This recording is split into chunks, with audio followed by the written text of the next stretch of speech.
Kwa hakika yale ambaye Mungu ametenda maishani mwetu ni mengi, hata hatuwezi kuyasimulia. Kwa hivyo imba ni kama unamaanisha Mungu amekutendea mengi. Amen.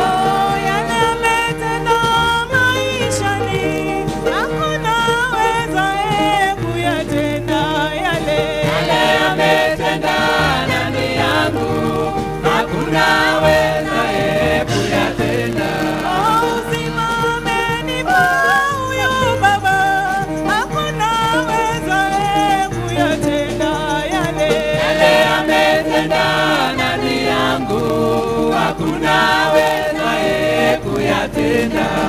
Wokovu ametupa huyu Yesu, hakuna awezaye kuyatenda yale. Yale ametenda ndani yangu, hakuna awezaye kuyatenda.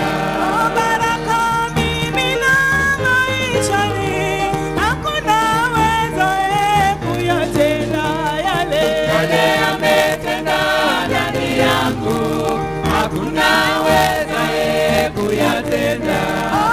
Yale ametenda huyu Mungu, hakuna awezaye kuyatenda yale. Yale ametenda ndani yangu, hakuna awezaye kuyatenda. Ametenda mema huyu Yesu, ndiyo maana leo namuimbia. Ametenda mema huyu Yesu, ndiyo maana leo namuimbia. Ametenda mema huyu Yesu, ndiyo maana mimi namchezea. Ametenda mema huyu Yesu, ndiyo maana leo namuimbia. Ametusamehe huyu Masia, ndiyo maana leo tumuimbia.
once again, I take this opportunity to welcome all of us to our Sunday service. Let's feel at church. I pray that we all have a great time. I've had a great time singing this morning. I don't know about you, but it's been a great morning. I just woke up this morning just having this positive, nice feeling. My wife was asking me, "Are you the one who's leading songs today?" I was just singing in the morning. I'm just feeling happy and encouraged. And I hope you'll also be encouraged with what I shared this morning. It's a message that I think when it came more like a coincidence. There's this Sunday morning, Mike wasn't around, and we had not talked about who would be preaching on that Sunday. And apparently he had spoken to Elder Mwanza, to be sharing. And so I decided, let me look at what I can share this day. I prepared my message, and I came and I was looking at my message. Then Elder Mwanza came in and said that he's the one who's teaching. I was like, okay. So we have our messenger for the day. And apparently on that day, Elder Mwanza began talking about family and the importance of family, being together, what it means, just calling us to go back to that familyness and its importance and what it does for all of us. The coincidence is, on that Sunday, I also had a message on family. I had a message on family. And I was like, this is God who's trying to communicate something here. Something that we can easily begin to neglect, yet it's very important that we go to. And so I felt like, wow, this is good. And so we've continued talking about family. Evangelist Mike spoke about the same. And so today, I'm going to share what I had then, which is entitled, Maintaining Family. That is what came to my heart on that day. And it's been here, and I'm excited about it because of what it calls us to. And it's important that we learn to maintain family. Very importantly, because when I look at God's way of bringing us into understanding family, He puts us all in that small unit we have in our homes as a family. We all belong to a family. We all belong to a family. You can either be an only child, that's still your family. But God puts us in a family for a good reason. And in that family, there's a lot of principles we can learn that will help us when we come into His family and put them into play, would get us to be that great one big family that belongs to Christ. And so today in my message, I will compare a lot of that in terms of family, where we begin with all about marriage and bringing into the church and how it compares if we are going to maintain. Think through about it as you look at yourself and say, where am I when it comes to my own now physical family? And then how can I also extend this to my spiritual family to help us maintain this family? I don't know where your sight is at when you look at the church today. And when you compare it again also with family, what can you learn from the two? And so I'll attempt to bring us to that understanding, and prayerfully we'll all be able to come out with something that will help us to maintain this beautiful family that God has given us. Amen. Let's pray. Father, we thank you for this morning. We thank you for this wonderful opportunity as we get to look at the scriptures. We pray that you give us wisdom and insight and understanding so that we can be able to bear fruit in our lives. It's great that we are talking about family and how important this is to each and every one of us. As I carry on this message, I pray that I'll be a vessel that will communicate what you want us to hear this morning, that will be able to benefit us all, that will be a difference altogether, and we see how we can be able to build this family that you have invited us into through the blood of your Son Jesus Christ. In Jesus' name we pray. Amen. So I pray that I'll communicate to everyone this morning, because the family entails everyone, from father, mother to the children. And so I pray that it will be able to give us a better understanding again, even as we come to church, because we're all important. We say none is insignificant in God's kingdom. Everyone is useful. And this is the reason why God has put you where you are at that point. The Bible tells us that he put us where we are, that we can seek him and find him, and reach out to him because he is close to us all along. Now it is said that about 25% of marriages will end up in divorce. That means 1 out of 4 marriage covenants will be broken. You know, look at the statistics, that is quite alarming. That 1 out of 4 marriages will be torn apart because of the aspect of divorce. Now what is also very interesting is the reasons why these marriages are breaking apart. Now scripture talks about aspects of infidelity. This is happening and it's not changing, that this person can be given a go-ahead to seek for divorce because of that. But you realize in most situations, and even now, it is not so much an issue of infidelity that is making people want to separate from one another. Surprisingly, you will hear people say that we have communication problems, and that is why we cannot live anymore. Communication problems. Another will say that we become incompatible. The compatibility aspect is no longer there.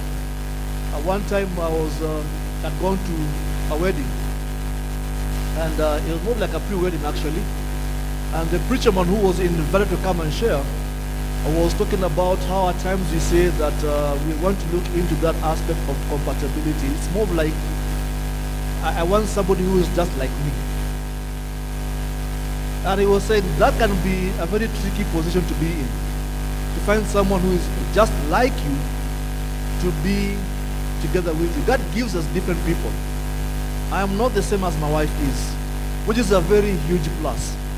Because if she was like me, and I am lazy, and we are both lazy, who will wake up to cook breakfast? So you can see what happens. And so I'm giving someone who's hardworking so that I can also match up and become a hard worker.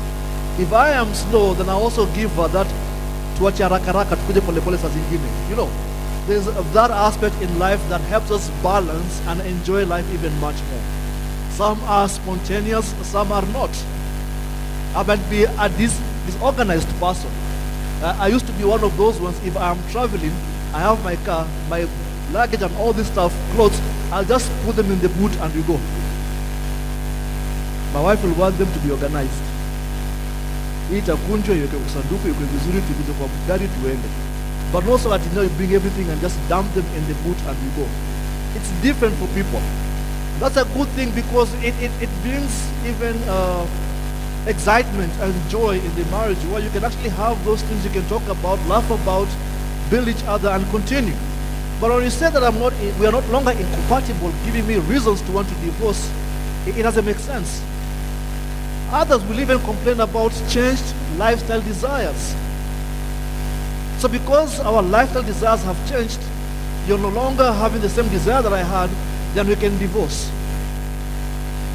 Think about all that. When you think about these reasons why many other people give as a result of wanting to divorce, it begs a lot of questions. Communication problems, incompatibility, lifestyle desires, because now you're not desiring the same thing, then we should divorce. It doesn't make sense. One study said the main reason given was simply that families grew apart. So apart from what we mentioned earlier on, there are those who just simply grew apart. When you come back home from your everyday activity as a couple, the husband takes his position at his favorite seat and does nothing but remain in his nothing box. The wife also goes on to her side and she stares at the husband who is at her nothing box, wondering what's going on in the mind of this man. And so there's no connection. And you've heard people say that we become more of like roommates. They've drawn apart. over a period of time with that kind of existence, then what comes to mind is there's no need then of us living together if this is what is going on. Equally. So you feel that way. So because of drawing apart from each other, study says that couples end up divorcing. Now, I have a more direct answer that probably explains the deterioration of covenant relationships. And that is, families stop protecting the unity of their family. When we stop protecting that unity of that family, that is where now we begin having those thoughts of I want to go, I want to separate, I want a divorce. What happens is we slacken in our responsibilities, and so being served becomes more important than serving one another. I hope it's bringing out something as we get to see this, because like I said earlier on, God gives us those families that we belong to help us. There are points where when we come into His family, then we can see what we can do to maintain His family.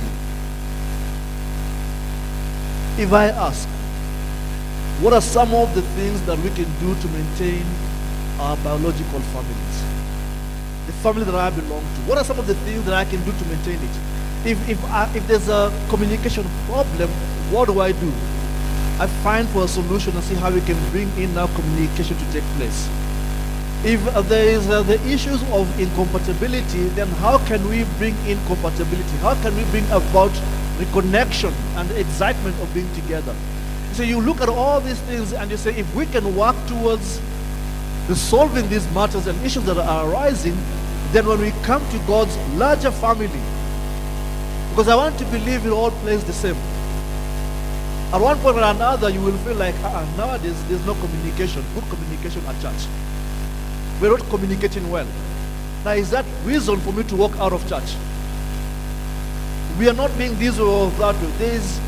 Our desires are different. Does that give me now a reason to leave church and say, because I no longer have the same desire as my brother or sister, then I shouldn't be? Why can't we come together and sit and put our heads together and see what we can do to build and maintain this family? I would not leave my family because I have a different desire with my wife. You see what I'm talking about? That will not happen. We will sit down together and discuss these matters. Why? Because I love my family. I want to build my family. I want it to become better. But the moment we begin to forget about protecting that family, then we can easily begin to separate from each other. The moment we begin to feel like I need to be served, not thinking about serving the other, we begin to be apart from each other. And it challenges you and I when we come to church and ask ourselves, am I being a servant or I just want to be served? What are some of the areas that you can get to serve when you come to church? Not being a servant. So when that happens, we're left with nothing to support the relationship that God has put us into. Now the foundation, the commitment, and the covenant is all ignored. What is the foundation of that family? What is the commitment and the covenant to that family? It goes because of where we are with our hearts of just wanting to be served and not to serve. The result, the tragedy of a broken family. The witness and testimony of this family is all gone. And that is what happens if we are also not very careful with now God's family. It goes. We are now getting to reintroduce the importance of getting back to family. And one of the things that build great families is great relationships. Great relationships with God and also with one another. And so if we are going to bring back our families to being what is as exciting as it needs to be, we have to look into our relationships. Now there are 4 laid out foundations or foundational commitments that make up our church covenant. The very reason these four statements or commitments make up our covenant agreement is that they are the foundation of every long-lasting, growing, healthy relationship. These four, I want us to look into them and see how can I bring back myself into these four foundational commitments. If I can get back to this, remember the Bible tells us that we need to remember our first love. If we can go back to this, what will it do for us? I want us to listen to this declaration. It says, I will protect the unity of my church by acting in love, refusing to gossip, and following every biblical church leadership. I will share the responsibility of my church by praying for its growth, inviting my friends, family, relatives to attend, and warmly welcome those who do come in. I will serve the ministry of my church by discovering my gifts and talents, being equipped to serve, and developing a servant's heart. I will support the testimony of my church by attending faithfully, living a godly life, and giving regularly. That is like a declaration, a commitment that we give to ourselves. But it's sad because not many have come into that kind of a commitment or would be able to say that commitment for God's plan for your life when it comes to His church.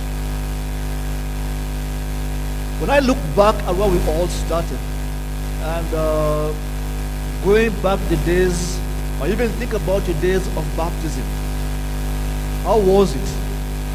What was going through your mind? What did you see when you came to church the first time? If you look at how things have been and where we are at today, is the excitement still there? Is the fire still there? Because for me, what I see is as long as we continue, the excitement and the fire needs to keep growing upwards and not downwards. And that is what happens in marriage as well. You continue living together, you have your challenges as you experience them every now and then, but it strengthens your marriage to become better as you go. Where I am at now in my relationship with my wife is not the same as it used to be before. It's becoming better as we age together. Those who are also old in marriages, that is what is going on. That is the principle that God has for you and I. That as you continue growing older and older, it becomes better and better. Not with any tricks, but with genuine love for one another. And that is what it's supposed to be. We're not looking for how we can make it through tricks and forgery, but how we can make it through genuine love. What we say, the agape love that God has for you and I. How can we maintain that family? I don't want to be that man who says, you've been with your wife for so long, it's wonderful that you call her honey all the time. How did you make it? And I say, I forgot her name 5 years back. And I'm afraid to ask her name. That's why I always call her honey. No. That is not what it's supposed to be. It is more like genuine, consistent commitment as we continue. And so our walk with God should be in the same spirit. Genuine, consistent, committed every day. Joy of your salvation. When I look at David and how he was begging God, restore to me the joy of your salvation. How joyful are you as a disciple of Jesus Christ this morning? How excited are you for this family? These are the four laid out foundational commitments that make up our church covenant. 1, to protect. 2, to share. 3, to serve. And 4, to support. The same principles apply in our own physical families. That in my family, 1, I want to protect it. And I'll do whatever it takes to protect my family. I want to share with my family. I want to serve my family. And I want to support my family. And I like it that way because of what God has done in giving us this privilege and opportunity to belong to a family, because He helps me to prepare for His church, to prepare for His bigger family, for His larger family. Because if I come with the same spirit in His family to protect, to share, to serve, and to support, I can only but imagine what the church will be. I don't know what your imagination is like. Would that help a lot? And I want to be convinced that if I put these principles or foundations into practice, then this will be a place that I long forward to be. Because that is what happens when you have that same spirit with your family. You long to be in that family. You long to go back home. There are people who complain and say they find it difficult to go back home because of what is going on. So after work, this person does not want to go back home. Finds ways or things that he can go do to just burn time before they go back home, so that I can get nyumbani ni kulala tu asiongee na mtu. There are people who live like that. Why? Because either of those foundational principles is lacking. They've either stopped protecting, sharing, caring, or even supporting. They've stopped either of that. But when that is consistent, what is keeping me from not going back home? I'm even excited. I'm even looking forward to being at home because of the commitment that is there. Now I want you to imagine with me, if you were to meet a man or a woman who says they love their family so much. I love my family so much. And on top of that, they say how they really care for their family and that they want to see their family succeed. This is someone who comes with a deep conviction about that. This is my family. I love my family so much. I want to care for them. I want to see them all succeed because they are indeed a wonderful blessing that God has given me. It's a blessing that God has for all of us. Now imagine that someone comes and says this, but they seldom, if ever, come back home. They rarely show up for meals or family times, and in fact they don't even like being a part of the family. Now that's someone who comes and says how they love, they want the best, but they are never at home. What would be your conclusion? It's a lost man or woman. See, so this one does not even know what they are saying. That if this person says this is how much they love their family and this is how they respond towards family, really? Are you truly telling us the truth about what your heart is in regards to your family? And so when you look at all that, you realize that many of the times, that is how we respond to God's church. I love God's church. I'd love to see every one of us make it to heaven. That is now me sharing. I'd love to see you all succeed. I love the church of God. But on Sunday when you come, I'm not here. When you call for meetings, I am not there. When we pray, let's say pray for one another, I am not there.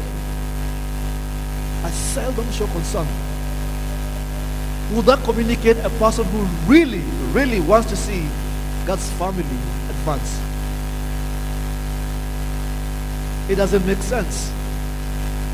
It doesn't. And that's apparently what sometimes we do. If I take the statistics and ask us how many of us love God's church, God's family, we'll all put up our hands. How many of us would like to see the church of God succeed? We'll all put up our hands. How many of us would like to see everyone also succeed in the relationship with God? We'll all put our hands up. But what is your level of commitment to see that happen? Where is your level of commitment to see that happen? What would you think of a husband or wife, or father or mother, who keeps all his money to himself while the family suffers neglect? His or her hobbies or desires and interests are always first. What would you say of such a person?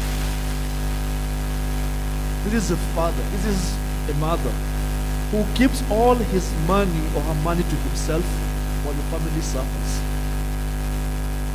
I once read a story about this lady had a 10-year-old son. And what happened is her son fell ill, had a bacteria infection. It's a long time, the bacterial infection before a lot of discovery about medicines and all that. It's a while ago. And the boy was sick. The infection was actually life-threatening. That if it was not treated quickly, the boy would actually die. Now this lady, in her account, she had 1,000 pounds. 1,000 pounds. Good money then. And for the boy to be treated, she needed 10 pounds to get the boy treated so that he can get well and all that. So when she was told of the cost, she looked at the doctor and left and went back home to try concoctions to get the boy back healthy. It didn't work. Unfortunately, the boy died because of the illness. And why?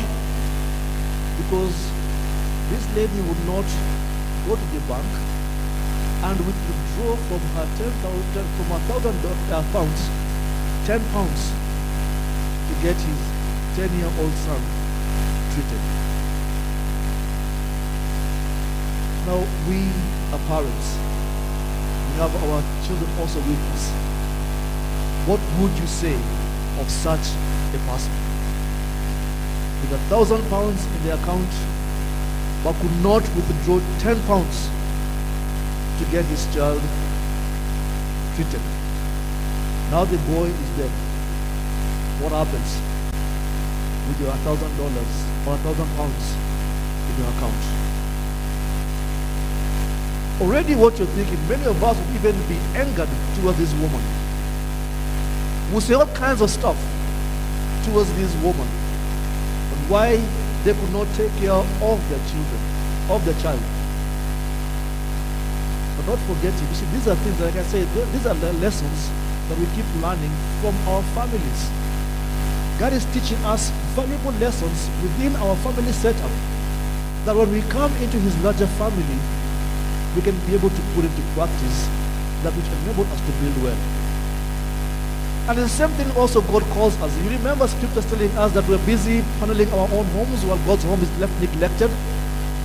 It's the same kind of spirit with this woman that I have. God has blessed me. God has given me. But I look at his family. I look at the responsibility God is calling me to, and I feel like giving that 10%, I cannot God. Let it remain in the account. Like this mother had her money in her account, but did not go take care of his son. That's the same thing we do. And we say, God's church, I will not give. Let my money remain in the account and see what happens. So God's church begins to die and we wonder what is going on. I hope you're looking at all of this and saying, what can I change on my part? It's tough. What would you think of a family member who refuses to really support their family? And I know these are some of the things, yes, we do experience in our own families, in our own homes. And we experience some of our family members who do not want to support or do anything as long as they have. And you are left there sitting, wondering and asking and pondering, I thought we were of one family. What is going on? We are one family with God. What is going on within ourselves as well? This is what the apostle says about such in 1 Timothy chapter 5, verse 8.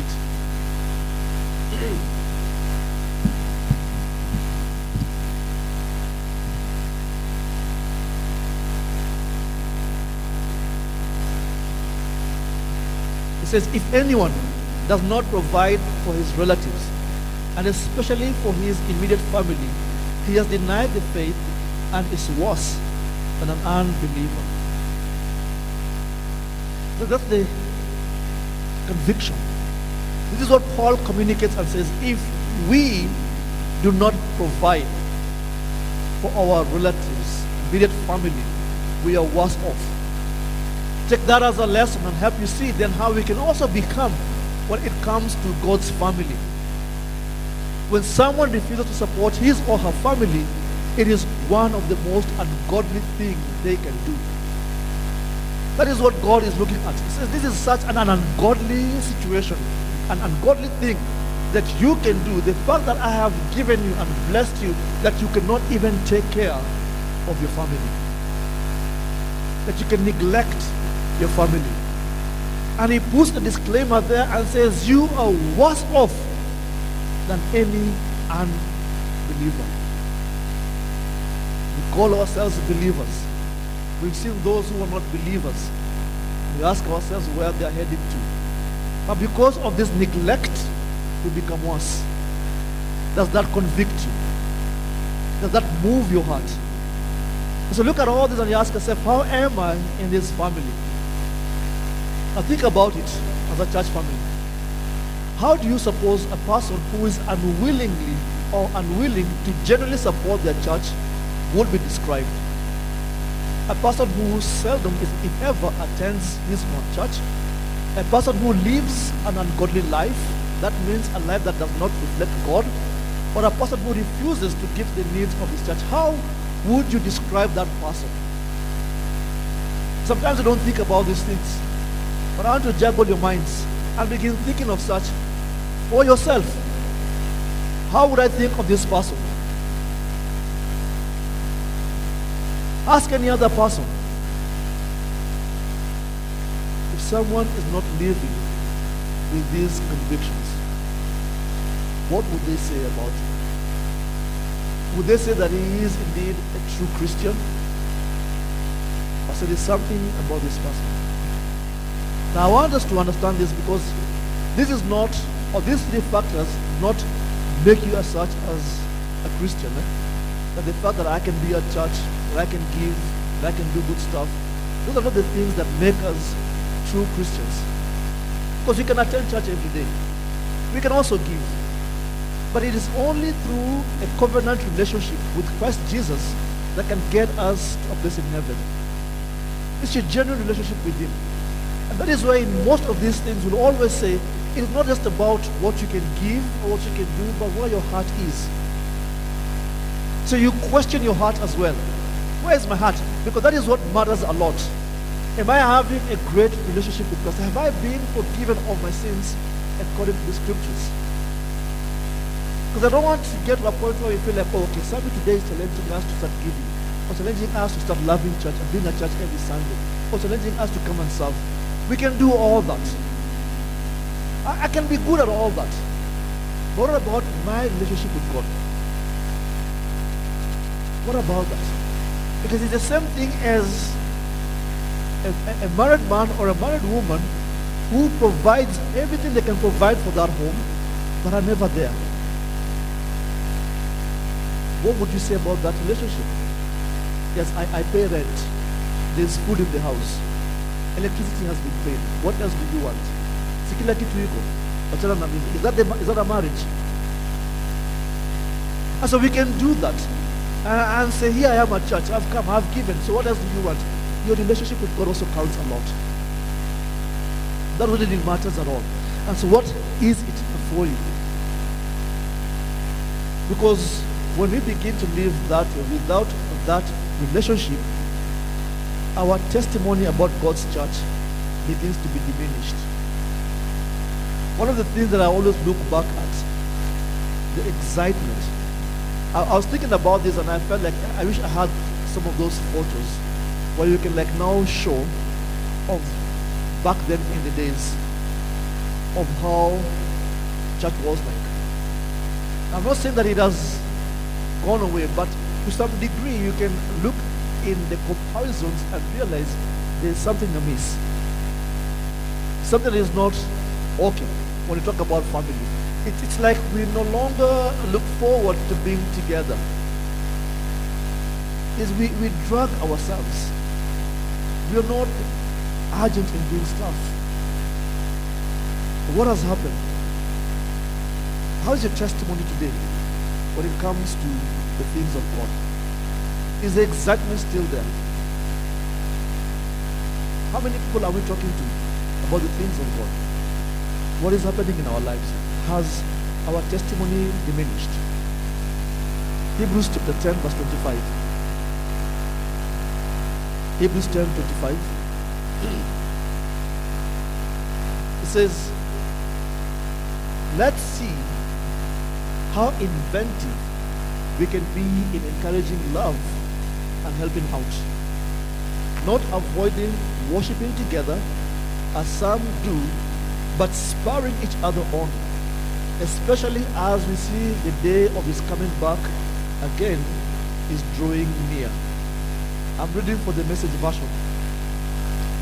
Let's see how inventive we can be in encouraging love and helping out. Now, I want to go back to also the family unit that God has blessed us with, and look at the reasons why many want to divorce. And one of the reasons that they are given is poor communication. Now, in some way, when you look at this passage of scripture of how we need to spur one another, it also highlights a lot about communication in marriage. I want to look at it in that aspect. It will also highlight communication, because if we are going to grow in our love and good deeds in our relationships in marriage, then there needs to be communication. Now, for our children, it's the same thing. How can we encourage as a family within also that unit with our children? Communication is key. I like what we are doing with the next generation, because we're also learning how to communicate with our children, because that communication is key in helping us love one another and do good deeds to one another. If siblings are not communicating well, spurring one another, what will happen? There will be conflicts in the house. But if we see how can we become inventive, how can we consider how we can spur each other, what can we do together? And many families have come up with different ideas on how they can be able to bring in that aspect of encouraging one another. Where if it's at dinner time, we switch off the TV, put our phones down, and talk as we eat. We spur each other, we communicate. Nobody is eating while they're watching their phones or watching TV and all that. It's a discipline you want to put in yourself. Be inventive.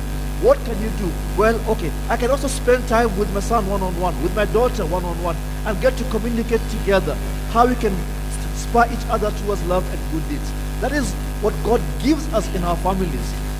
If we do not create an avenue where we can communicate well as husband and wife, as father and daughter, father and son, mother and daughter, mother and son, if we cannot create an avenue where we can have those communication, I am telling you, you're beginning to put your family into being set apart.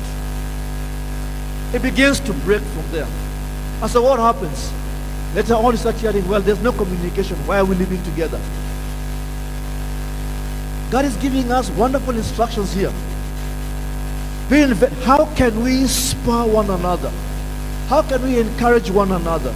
We want to be able to love each other and have a strong... We want to maintain this family. But it cannot be maintained without communication. If we are going to maintain the family of God, communication has to be key. Let's talk to one another. That is why we continue to encourage discipling. We're going to encourage those family groups that we have Bible talks. Come together. Let's talk together. Let's have a great time together. Build each other, because if we don't do such, then we begin feeling a part of each other. And slowly by slowly, our testimony about God's church begins to dwindle, and we are not able to tell others about what it is to be in God's kingdom. This passage tells us that many had actually gotten into the habit of avoiding worshiping together. It doesn't sound, it becomes a habit. Kamotugo. So a bad habit. That is, we don't like bad habits. So somebody begins to do something that we feel like is not a good habit, you want to talk about it, address this issue so that it can change. So this is what the Hebrew writer is saying. There's a habit that people have begun to develop, saying that they no longer want to come and worship together with others. Some had even forgotten why they gather together for worship. Now, why is it important that we come together for worship? That we may spur one another, that we may encourage one another. That is the importance of it, that we can be able to grow in our love and good deeds. But when we don't do such, when we don't gather together, you know how difficult it is to encourage someone that you are not together with. You know how difficult it is. As you try to, even when, at times, even sometimes as we share together with my wife and we keep talking, it has gone to a point where it has to be very key that when we are in a conversation, we are focused on this conversation. Because it is so hard to talk to someone when they are busy doing something else. I fall victim many times. My wife will tell me now, you either continue with your phone or put it down, we talk. You know, because it's so hard to talk to someone you are not together with. What about when it comes to things of God? If we are not together, how can we encourage one another? And yet this is what we are saying. I love God's church. I want to see it succeed. I want us all to make it to heaven. But we are no longer there. We are not coming in. I know some of us, because of one thing or another, can make us not to be consistent in our coming. But the thing is, your heart. It's not so much that because there has to be some consistency basically. Like I can't miss out the whole time. I can't miss out the whole time.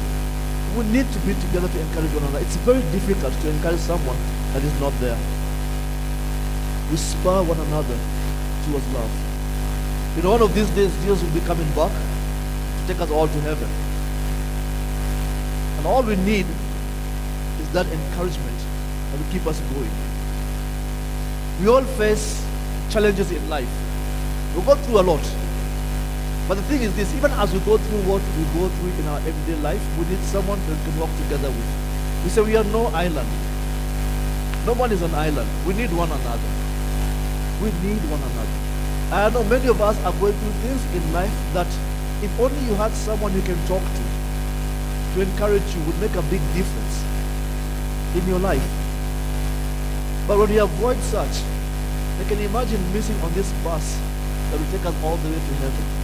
What would happen? I don't know about you, but it is difficult to find one who confesses to be a Christian who will have a good testimony about God but never attends the fellowship. That will be hard. The Hebrew writer also talks about and warns us about drifting away. You came in as a fired up great man and woman of God, excited about salvation, not wanting to miss out in every activity you were there. But the moment you begin to drift, you begin to stop, what happens? You begin to die slowly. The testimony you came up with begins to go down as well. And that is why for me I say, it is very hard to find one who's lost that commitment to have a good testimony about God once again. It changes. And so if you want to maintain your testimony about the goodness of God, then you must fight for your consistency. You must be there. You must work hard at it. We cannot maintain it if we are not together as a church. If you don't attend church often, if you get in a habit of missing out on worship and fellowship, you'll soon find yourself with little real Christian testimony. It will die out. One of another mistake that we normally would do that destroys the maintaining of this family is what we call Sunday morning Christianity. Sunday morning Christianity. This is where we act godly on Sunday, but the rest of the week we live in sin. God is not a priority the rest of the week. So that again also affects our Christian life. It affects our Christian testimony. One of the things that we need to be aware of is the call to represent Christ in accordance to his will, not our own way. In Philippians chapter 1 verse 27, Philippians chapter 1 verse 27, it says, live in such a way that you are a credit to the message of Christ. Let nothing in your conduct hang on whether I come or not. Your conduct must be the same, whether I show up to see things for myself or hear it from a distance. And this is what Paul was saying. Live in such a way that your life is in accordance to sound doctrine. How do you live your life? One of the things that we forget is we are representatives of Christ here on this earth. When we go back to our family unit, this is what we tell our children. As you go out there, remember you're also representing my family. Because people watch us 24/7. People look at you. And remember, even as I speak to our children, it is not about your father or mother. It's about what you represent. It matters a lot. You represent that. I love my father's family. My dad is no longer with us. But I'll always want to represent my father well. I want to represent the Mbuva family well. Because they still look at us as a family. And what would they see if I go about doing stuff that they know my parents were against? You can imagine what would they say. And that is what we all do. Coming from the families that we have, we want to protect our families by cautioning and talking to our children that when they go out, remember, you represent this family. Whatever you do, you represent this family. They will also have their families. And in the same admonition they will give to their children. As you go out, remember, you represent this family. Whatever you do. And nowadays it's even more tough because it's just only the people around you that are watching, but many, now we are in social media. Many people are watching now us. And everybody is seeing what we also post on social media. And if we are not very careful, it will cost us our lives as well. Now I've seen people who've lost their jobs because of what they posted on social media a long time ago. It's amazing. And these things are happening. There's a program we'd watch with us as a family with our kids. And this is, I don't know whether, for those who know it, it's called the Flash. Flash is apparently a guy who just speeds up and sometimes you even think that if you could do such, but you can't, it's just in the movies. And one of the actors in this series, at one point a long time ago, he posted something racist about blacks. When they discovered that, he was actually fired on the spot. The people are watching. What you say, what you put out there in social media, people are watching. One day you'll go for an interview. And the interviewers are there. Probably one of the panelists is actually Googling. And nowadays you just Google so and so and there comes the details of this person. So they watch and see what has been going on. And as the interview goes on, you realize that some attitude is changing from the panelists because probably what you posted some time back. And what happens? You end up losing that job. You're qualified for it, all that it takes, but you lose it because of something you posted somewhere. Remember, wherever you are, there's someone you represent.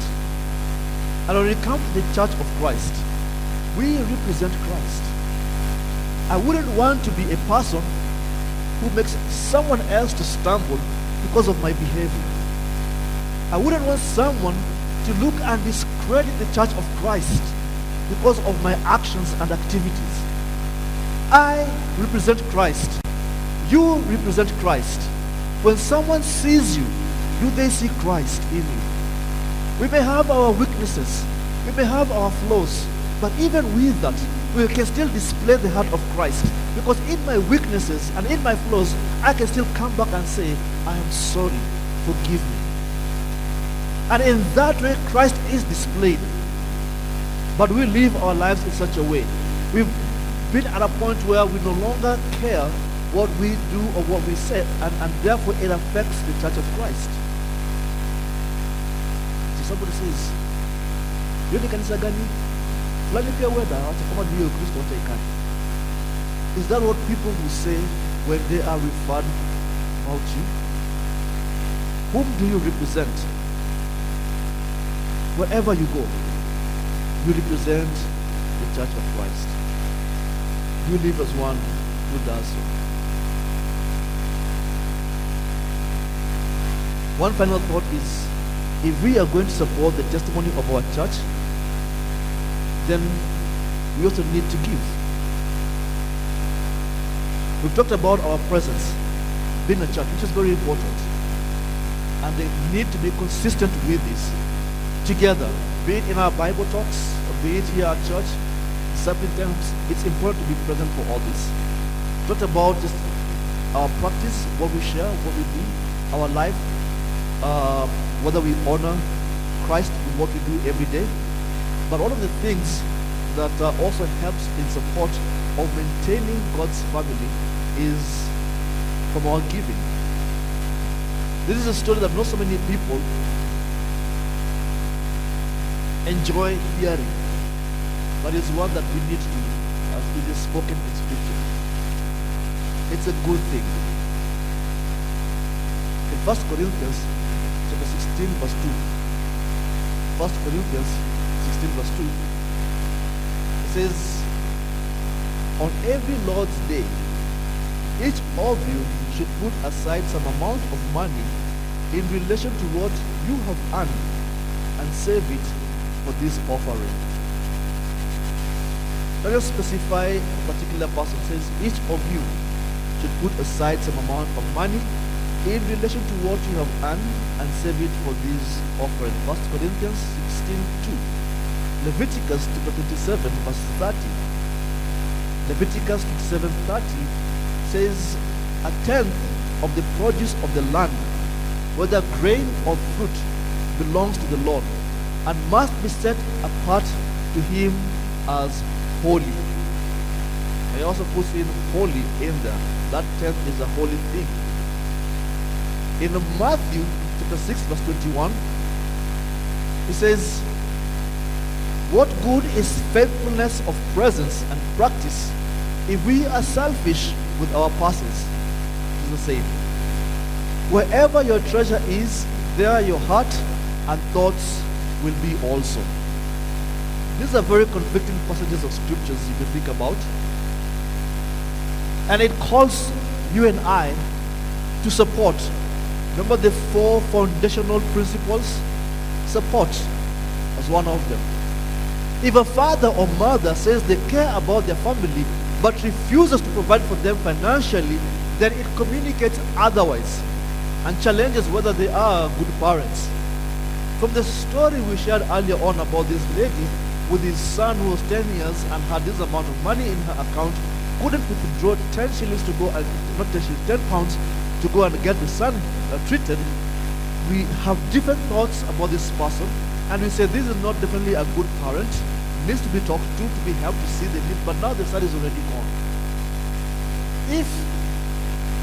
If she would have gone to withdraw the 10 pounds and gotten her son to be treated and well and continue to live, what would the son do in return for his mother? You see, you can get it now. She would have done something, the son would have been alive, probably would have gone to do something different in life and taken care of the mother in old age. Because sometimes we don't see the blessings in our giving. We don't see that. We don't see how blessed it is as we give. What will happen if I go on ahead and give? And God promises so much.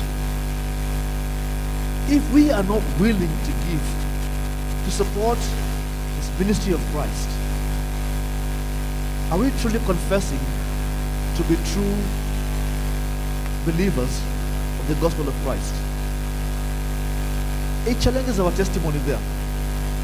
Because where your heart is, that is where your treasure will be.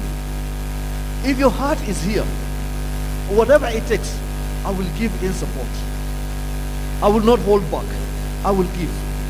Now remember, it's not about the money, but about the heart. Where your heart is, that is what Christ was saying. Where your heart is, that is where your treasure will be like. And so there are many ministries to be supported in church. Many things to be done. But if we are not giving, and giving faithfully as we've been called to, these ministries suffer. I want to believe, we want to see a vibrant child ministry. We can call it like the youth ministry growing. See, we want to see the youth ministry become, because the challenge, and this has been spoken to as well, and we'll see how it has affected us, that we have quite a number of teens, but few are disciples. So we feel like there's a need to bring in more who can support to help with the teens ministry. But we still need to see how can they be encouraged to get to that point where we can be able to have a vibrant youth ministry. Sometimes they're called together to come and meet and have a great time. And then we probably also want to give them lunch as they meet together and have that fellowship together. But if we are not giving, that cannot happen. And also what happens? It becomes more of like a ministry that is not moving forward. Not only in that, one of the things that I look at is where we can get to be at a point in a church that our giving is such excellent, such that if we are going to like organize, let's say for instance we have like the campus camps, because many of us as parents feel the pressure to give more money to send our children to this camp or that camp. Some kind of, maybe others have even like 3 children who are on campus. It's expensive to send all the 3 to camp, so they end up missing. But if our giving was at a point where it is, I mean, we have like, even like what we say, it's overflowing, we don't have to come back to parents and say, bring your child, we'll take them, I mean, pay for your child's camp fee or something like that. We can say, because we have enough in our reserves, then we can support these children to go for camp. Is it something good? That would be something nice. Even for the teens, if they are going for their swamp camp, can we go back to what we have been giving, because it is there that can support these children to go for this swamp camp? So now I don't have to go back again into my pocket to get something to take these children to camp. See what I'm talking about? But that cannot happen if we are not giving, because I mean that is what we would want to be at, but it can happen because there is no giving. And so we have to keep calling us and sending them to go and find out how they can be able to raise this. It's a good discipline altogether for them to look for how they can raise money for the same. But as a supporting family, what can we do? What can we do to provide? When you go back to the family unit, you can see what happens in that. When there are needs within the family, what happens? We go to our reserve, see, and we say, okay, so my son needs a shirt. What happens? I go to my reserve and give him to go buy a shirt, something like that. It's always there. You can do something about it. If it's always there because it's in the family. That should be also in the family of God. Or we can be able to support that. If we are going to organize like a marriage workshop, we can have a marriage workshop or we can have lunch, and we don't have to contribute for that because lunch has been provided. Now something like that. It helps to build. And so when it is in that level, then a lot can happen that has not been happening. But again, it's not about just like we have to give for that. It's all still in our hearts. I'm not confusing you in all this. But I'm trying to help us see what advantages it has when we give also. Because again, your heart also has to be there. You still give and still not come. But see, challenge is all about in that aspect. And so we want to be at a point where we can give to build to become better. Challenge your giving. How is it? How is your heart in this? Do you want to support the church and where it's going? Now, God said, where your treasure is, your heart will be. And that is why we want to challenge ourselves today. If it is in God's family, you will do whatever it takes to maintain it. One of the things that I've taken note of, even in my own life, whenever my heart begins to drift away from God's church, where do I look at? Maybe you may not look at it in that way, but I can tell you, the areas that are tempted first when it comes to the point of you beginning to drift is in your giving. But there is no way I will give to something that I do not support. No way. If I give, then I'm in support of this. That is what happens. If somebody came today and said, okay, all the Manu funds, we're having a fundraiser for ABCD, all the Manu funds will go and give towards that project. Equally. Now, me as a fan of Liverpool will not give because that is not where my heart is. But anytime we call for Liverpool, I'll go give. You're getting the point? It challenges your giving. If your giving is not a challenge, some of us might be here because hey, it's on Sunday, I'm coming to church, let me just go to church where I can go find comfort and hear God's message. It's Sunday. But is your heart really, really here? Because if it is, you want to see a difference with it. Heart is at home, I want it to be the best that it can.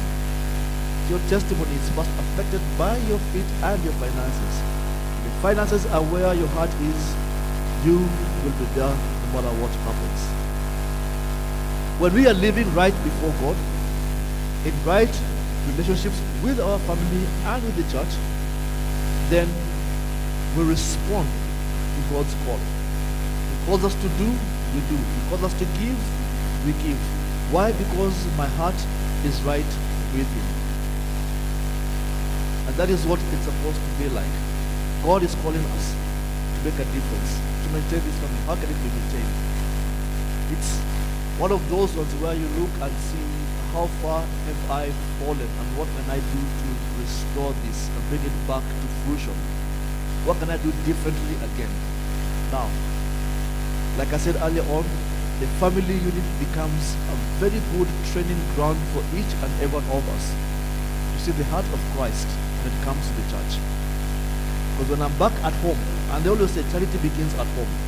When I'm back at home, I can see how I am responding in terms of building and maintaining this family. And if I'm able to build well my family and maintain it, when I come to God's church, then I can also put in the same principles and build it together.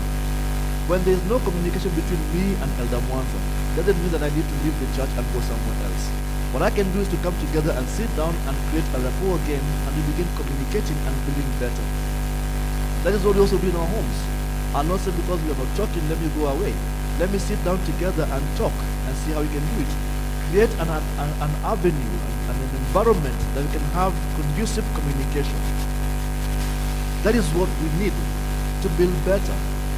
If we are going to build, if I claim to love this family, then I will do whatever it takes to bridge that gap and make sure that communication is taken on very well. I need to represent my family well. I need to go out. When people see me, they say, well, that is a member of this family, and they actually represent it with its standards and practices. I mean, whatever we call for as a family, it is there. And we must seek to protect it at all costs. How you protect your family? Seek to protect God's church in the same spirit. When we commit, when we come together in fellowship, when we protect, when we share, when we serve and support, we begin to see God's blessings in ways that we can never or would have never anticipated. God wants to bless us all immensely. But it is time that we also looked at His family differently and fought to maintain it in the right way. If we continue to protect, If we continue to share, and by protection is basically making sure that the body says, are you able to defend your faith? Stand up for the truth. This is what I strongly believe. This is what I thought. Not where someone dissuades you and then you follow through that direction and you neglect what you have. But I have strong beliefs. I like what our teacher Mbuva says, that secondary things that come in and affect you to make. I don't want to come to church because there's so much beating of the drum. Those are some of the things you look at and you ask yourself, is it really why I made it to become a disciple of Jesus Christ? So look at it all and say, what will I want to protect my all and what I have in church. I want to be able to share what I am learning, what I am having, the joy of sharing the gospel of Christ. And that is what we've been called to.